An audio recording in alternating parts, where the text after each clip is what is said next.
Meckley's here from Loon Outdoors. Today we're going to be tying the Bass Buster. Versatile bluegill pattern for stripers, largemouth, smallmouth, spotties, and anything else that would love to eat a bluegill or a sunfish. So we're going to start off with a pretty monstrous hook. It's a size 4/0. It's an Attitude streamer. And we're going to be using a 140 denier thread in olive. It happens to be a Vivas thread today. So we're going to start off by wrapping all the way down the shank of the hook. Next up, we're using a fiery brown schlappen. We're just going to use a chunk of this, and we're going to turn this into a tail segment. We're going to coat it with flow and cut it to look like a baitfish pattern. We're going to use some standard tubing as well. That's going to help support the fly.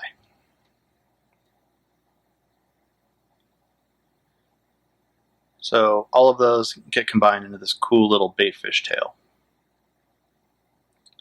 And what I do is I actually secure the schlappen feather into the tubing by letting some of the fluorescing, which is in a flow viscosity, as you can see, run down into the tubing to make a solid section. So it's going to protect that from toothy predators. Another quick trim, make it look even better. We're off to the races. So you want to tie this in a vertical presentation. You want to make sure that you also have the schlappen stem and the tubing that you can see in the video right now, both being tied in. Nice, secure wraps. That tail is going to kick around and freak out on the strip and the retrieve, creating just a killer movement. I'm using this on a lot of slower strip retrieves, trying to get more steady movement because those bass like to ambush somebody just cruising along.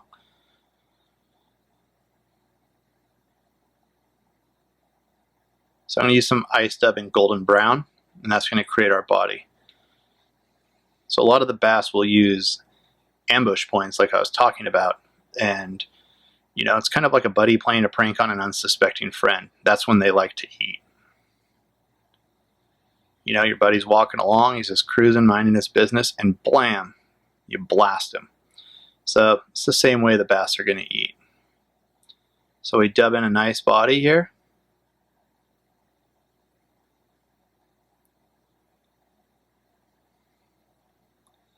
And that's going to equal about 3/4 of an inch of that hook shank. The reason being is we don't want this fly to get too big and bulky, get waterlogged. Now we'll tie in a little extra for some added flash and friendliness for the fish, give it a little bit of an inner glow because this material is going to be hidden inside of our other materials.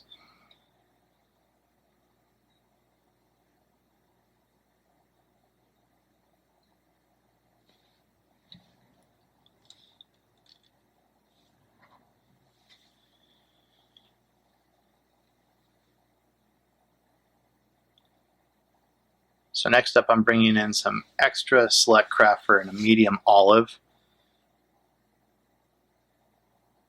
and in tan. Now you want to make sure you treat your craft fur like any other material, say as far as naturals go. It is going to have some base fiber, under fluff, you know, whatever you want to call it. And all I do is I simply strip those out of there, and then I line the fibers up as best as possible because there's actually about 4 or 5 lengths inside of craft fur. Now next up, we're going to tie it in forwards, creating a flare with the back of the materials or the butt of the materials from the base. And this is a move I like to call the Donald Trump. It's a glorified comb over. And what that does is it pushes it back over that flare that we just created, giving it a cool profile look. Next up, we're going to alternate into our tan, and that's going to be our belly color for our bluegill pattern. And we're going to do the same thing. We primp it, align it, and get it all trimmed up, ready for the show.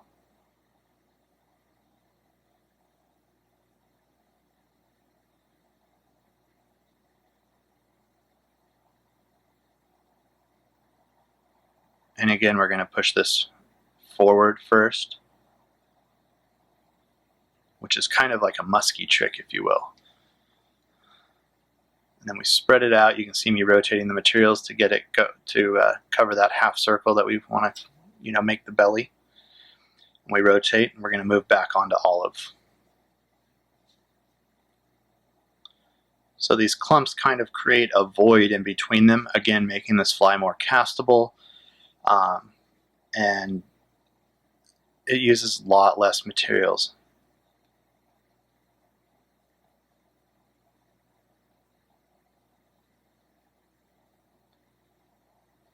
You can see the butt end of those fibers do kind of hide the wraps from the previous color as well.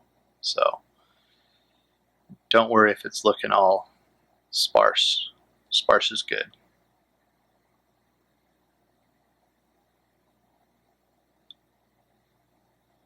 We'll do one more segment with tan.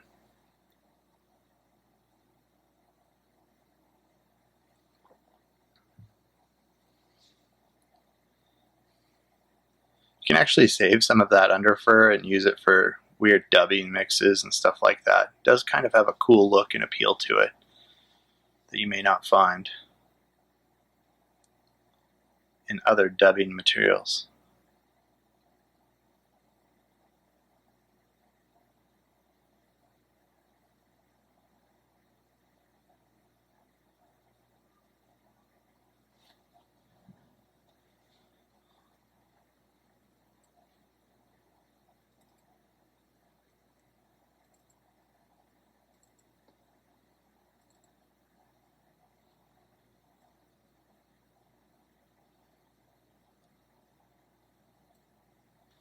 So next up, we're going to bring in some Senyo's Laser Dub, and you can also use Fly Fish Foods Bruiser Blend here. It really just matters on what you have, what you like, what you want to do with it. And we're going to use two colors, again, sticking with it. I like olives on the top. You could use an olive brown or barf brown or whatever colors, brownie olives.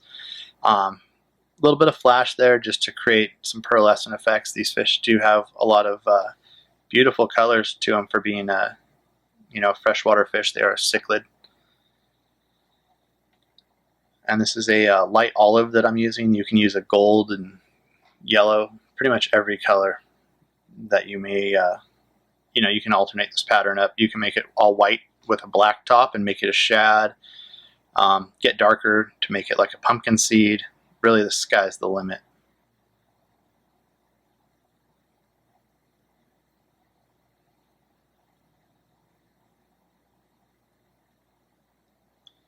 So you want to bring that thread in between the two colorways, and we're just going to create a small little head here, just pushing that material back.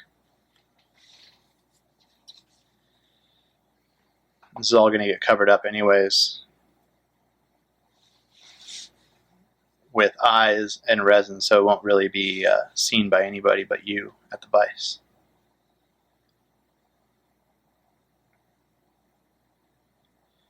So what I do is I use actually the fluorescing as a thread coating and also to help hold those materials in their shape.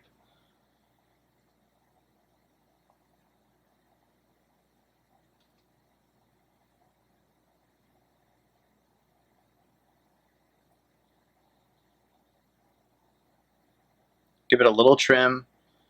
You want to make sure you get this head profile looking kind of cool. Bluegills have a pretty wedge-shaped head. I just like to pick through this dubbing quite a bit. Make sure I get any of the loose guys out of there.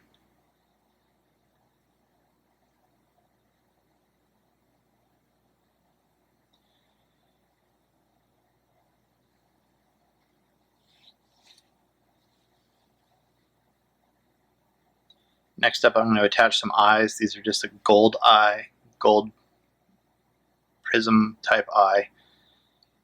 And you can get wild with some of the real creative ones out there.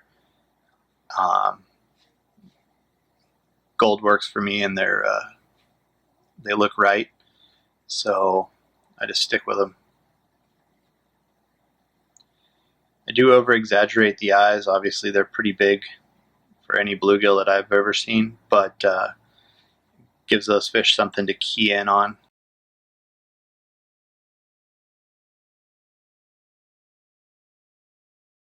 Right now I'm just setting the eyes with some flow, and I do that top and bottom, and that creates a really solid base coat for us to work off of while we finish building the head.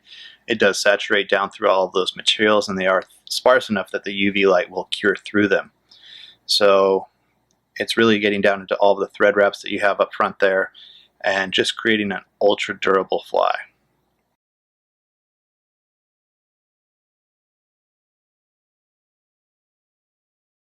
Now next up I'm going to use some thin, and I'm going to go ahead and cover everything, including the eyes, with the thin, creating a nice glossy baitfish or bluegill head.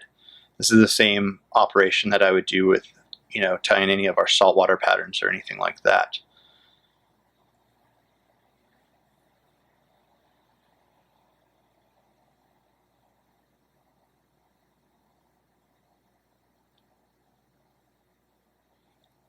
The great thing about working with this is after that, 5 to 15 seconds, depending on light source, you have a finished fly that's ready to fish.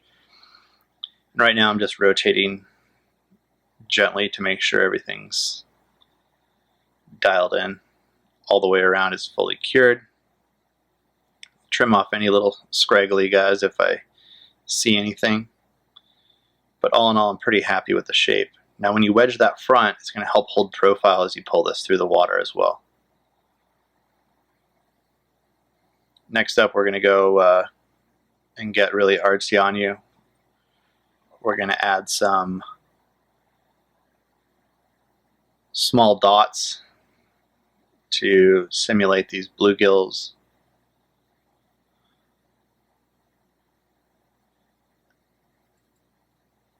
And we're going to continue on. Now we're going to do a little orange belly, and we're going to bring in some brown stripes and spots up top. Now this just adds to the realism. It's not a necessary step. If you don't want to, you could probably fish it anyway. I'm using the Copic marker system. You could really use anything that you would like. A lot of times I like these to not be incredibly bright, so I don't mind a little bit of fade.